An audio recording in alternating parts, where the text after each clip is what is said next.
Welcome back to Up the Villa Opposition Preview. We're joined by Holly from Holly's Hotspur. How you doing? I'm not bad, thanks. How yourself?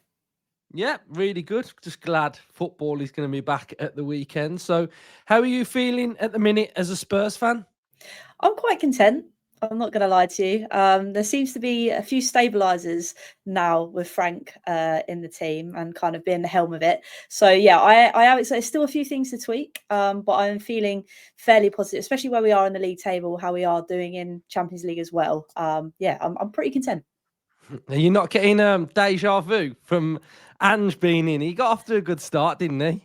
This is true, and don't get me wrong, hindsight's a beautiful thing. The only thing I would say is slightly different. I never know what Frank's going to do in terms of how he's going to set us up, how he wants us to play against different opposition, and you can kind of see that change as the game kind of goes on.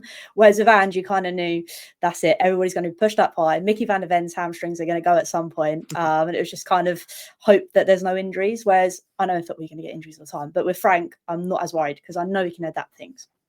Yeah, he's a great coach and someone that I've admired from his time at Brentford, and as a neutral, sort of intrigued to see how he develops at Spurs. You know, there's fresh challenges for him, managing a team probably with more expectation, different competitions like Champions League. So it's going to be intriguing to see how he does, and I imagine he'll do really well. So talk to me about Thomas Frank then and his Spurs system. Sort of what's he got you doing maybe a bit different that Villa fans probably won't really notice if they don't watch you every week?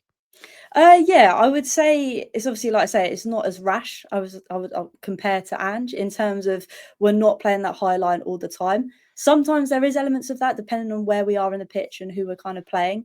But I'd say with Frank's kind of system now, it's more of we have that defensive kind of nous against with us, but we never really had under Ange. You feel like there's a bit more structure. I mean, Pellegrini has been brilliant since he's come in, but that could be Sarr in there as that engine. We have a lot of bodies in midfield defensively, not just going forward anymore. And I would say as well, our creativeness has kind of been a bit lackluster. But I think that's with the players we've kind of had out. But Simmons coming in to be playing in that more central role, we're seeing a lot from him at the minute. He just hasn't necessarily got that end product, so to speak. But yeah, for Villa fans, I would be concerned about the fact that we're more structured, I think, both defensively and offensively. Yeah. And when a new manager comes in, sometimes there's a player that you'd already got that kind of comes out of nowhere and starts playing really well. Have you had one of those? Is somebody really stepping up and impressing at the minute? I would say it's probably Spence. I don't think that's solely down to Frank, but the fact that obviously now he's got into the England side not once but twice, the fact that he's obviously started the other night as well, I would say Spence is going above and beyond. And to be fair, that kind of defensive light that we've got on that kind of left hand side with a doggy as well, he's got a massive point to prove to get in ahead of a doggy. So I would say Spence is probably that shining light, and we also know that he can play on the other side. So if we need to give Porro a little bit of a break, because I say he is kind of weak defensively, but going forward, the balls that he puts in, you can't really put anything above him. But yeah, it's nice to have that adaptability, like I say, with Frank. But Spence has definitely been up there for me. And new captain, Romero, he wasn't your captain before, was he? No, so it was originally Sonny. He was Okay, part yeah. of the senior leadership team, if that makes sense. But obviously, I don't know if you know or not, but obviously there was talk that he was potentially going to be off if Ange went. But then be given the captaincy to now kind of bringing his role full fold for Spurs kind of gives a bit of hope to me. The fact that he is looking to stay here long term, which is a big plus for us. Yeah, and summer recruitment, I think it took its time at Spurs, but you ended up getting there. And I think one player that has impressed me is Pellegrini from, well, he was at Fulham and then Bayern Munich. I think he's really been like an engine in your team. And I look at him and I just think, okay, he's not just defensively sound. He really presses high and he's just sort of like really good every time I watch him. And you've got ones like Xavi Simons that I like. And I think Kudus got his first goal against Leeds. So talk to me a bit about your recruitment and who has been impressing you so far this season. Yeah, definitely. I mean, the guys that you just mentioned, obviously, Polina, like I say, was a bit rash last season in terms of that defensive midfield structure. Him coming in completely solidifies that. He's been an outstanding kind of bit of business for us. In terms of Kudus, my words, we've managed to rob West Ham blind with that one. Obviously, there's lots of talk from him leaving, saying, "Oh, well, you're paying above and beyond for a player that doesn't really produce much." But he's been probably one of our best players so far this season. The amount that he kind of creates on that side, the fact that he can whip the ball in, or now we know can score himself, just goes above and beyond. We've done a lot of good business, and Simmons, for a player to take over Son's number 7 is big boots to kind of fill. And I know they're not exactly the same players and how they play, but when I heard that deal was kind of going through, he's a name that you think, my word, how is he coming to Spurs? And I know for lots of teams, etc., like Spurs being a big club, I would say we are a big club, but we always have hope in transfer windows. It never actually goes into anything. So to get him over the line was excellent. And obviously we got a few more players through with obviously Colin Mawani again. Good bit of business on a loan kind of deal. So if it doesn't kind of play out, we can give him back. But obviously he's been injured. It's quite funny because obviously in his time being a footballer, there's only been one time he's been injured, and now he's been injured for like 3-4 weeks. So that kind of says kind of like the Tottenham curse. But yeah, there is a lot of good recruitment, and I feel like there are more to come. So yeah, very, very pleased. Yeah, it's really interesting. You got a new sporting director. He was there before, I think. So you've kind of promoted Lang. I don't know, it's going weird like that, but you've maybe elaborate on what's gone on there.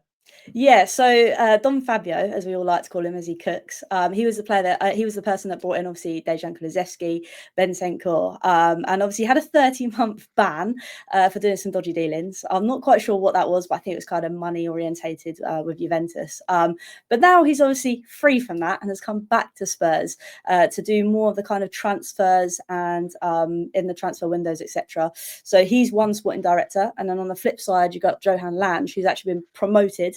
And he's going to be doing more of the performance analysis type of thing and player pathways in from the obviously academy through to the first team. So it's the first time we've really had a sporting director. Obviously, that's probably no surprise now that Mr. Levy's now out the door.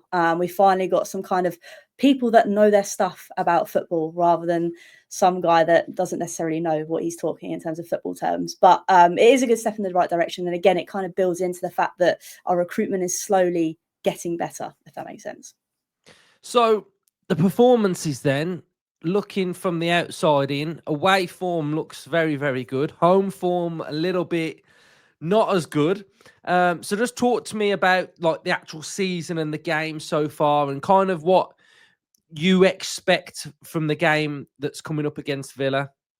Yeah, it's going to be a difficult one. Like you said, obviously our home form's not amazing. It's not like awful, but it could be better. Obviously, the loss against Bournemouth, I think it was a draw against Wolves as well. I think the biggest one for me, the turning point, although obviously it's looking pretty where we are on the table, the turning point for me was obviously drawing to Brighton away from home, because obviously last season we were in control of the first half and it absolutely went to kaput the second half. So to be able to have that mentality to kind of keep the game as a draw is a big thing for us. But I do think the game against Villa is going to be difficult. We know you guys are a big club, you're strong. My only concern is, again, I go back to that kind of a lack of creativity. We don't really have a goal scorer in a sense. I know we said that Kudus has scored one, but we don't have that presence like we have when we have Solanke, because obviously he's been out injured for so long, and I don't think he's going to be fit and ready for this game. Again, with Kula Mawani, I don't think he's going to be fit. So obviously that player that's going to play up top is predominantly going to be either Tell or Richarlison. Now, Tell did very well in our last game, managed to get a goal, could have got a brace, but he's not necessarily that player right now that we need to bring in goals. So that's my only real concern, is where we're going to get that kind of creativity from, because it's probably going to come from Kudus a lot. But I'm worried that we can't obviously rely on him all the time to get goals and make things happen. Where's your fan base at then this season? I mean, you've got expectation, haven't you? I think you've got to have expectation. So what would be your thinking of a good season? So it might not be amazing, but that's good. What's good in your eyes? I would say to go far in the cups. I'd hate to say it, I don't think we're going to win one again this season. I love to build on from last season, but I don't think we've necessarily got the firepower, like I say, the creativity just yet to be able to do that with the likes of Decky out injured and Solanke out injured, and there's a few others I could probably mention. But for me to kind of cement our place in maybe 5th or 4th, to get back up from where obviously we were last season in 16th is just horrific. So to be able to be in and amongst obviously that big 6 would be nice. Go far in the cups, and I think for me that's pretty much a better and good season to then build on to the next thing. Because I think the biggest thing for us Spurs fans was we had to win a trophy. It had to come soon. And now we've kind of got that off our back. I think we're all now on the same page as let's just push on and see where we can get, sort of thing. Oh no, that's back. Well, we'll just why I'm like this, but we'll just stick with this. What was going to be my next one? So, like, my next question for you was, how are you feeling about Big Ange at Forest? Do you feel like he's going to last there, or is he going to go this weekend? It's really difficult because obviously it's weird because I was like, oh, I really want him to stay. Obviously, when he did his quote, it was like, oh, 3rd season is always better than the 2nd season. And I was like, oh, I really want it. But then I was like, actually, you know what? I think he's taken as far as we can. And obviously, we don't have a good dealing with Nottingham Forest and Mr. Makinakis. Anyway, I think I said his name right. In terms of obviously the whole Morgan Gibbs White deal, etc., etc. So with Ange going there, I was kind of like, mate, I think you've shot yourself in the foot already having to deal with that man. So yeah, I think the writing is pretty much on the wall for him. I think the Mr. Makinakis, again, that I've probably butchered, the fact that obviously it looked like he kind of hanged out Morgan Gibbs White to dry in terms of you're staying here, and basically got rid of a good manager. Although Nuno wasn't great at Spurs, he was doing wonders at Forest, and I think that his ego got the better of him.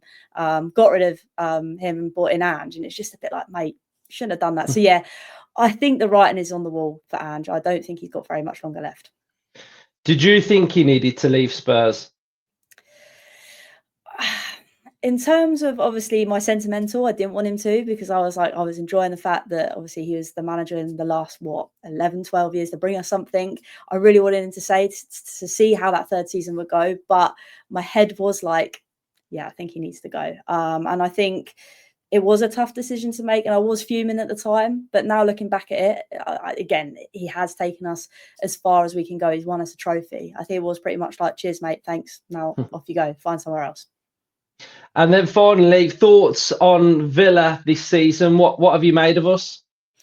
Yeah, not bad. Like I say, I think you're always a tough team to kind of play against. I think as well, obviously now having like that European kind of football stance as well, you've upped your game, upped your level, and you deserve to be there because the performances you've been doing, especially last season, kind of proved that. And I think you'll only go on to do bigger and better things, which again is a worry for us in terms of where you guys have come up. There's more people, more teams we've got to play now that are at our kind of level. We've got to be on our A game. So yeah, I am impressed with how you guys have played. And I don't think our game's going to be an easy game for us. I think we've got to be on it right from the off. Yeah, well, hopefully we can do what you did last year, win the Europa League, get Champions League, keep our manager though. I'd like to do that. But yeah, so all the best for the season. It's been great chatting to you again. And I imagine I'll get you on sort of next year when we're playing at Villa Park. So thank you for coming on. No, thank you for having me. Like I say, it's really nice to obviously not just talk about Tottenham's perspective, as in get your perspective as well. So no, really appreciate it. Thank you.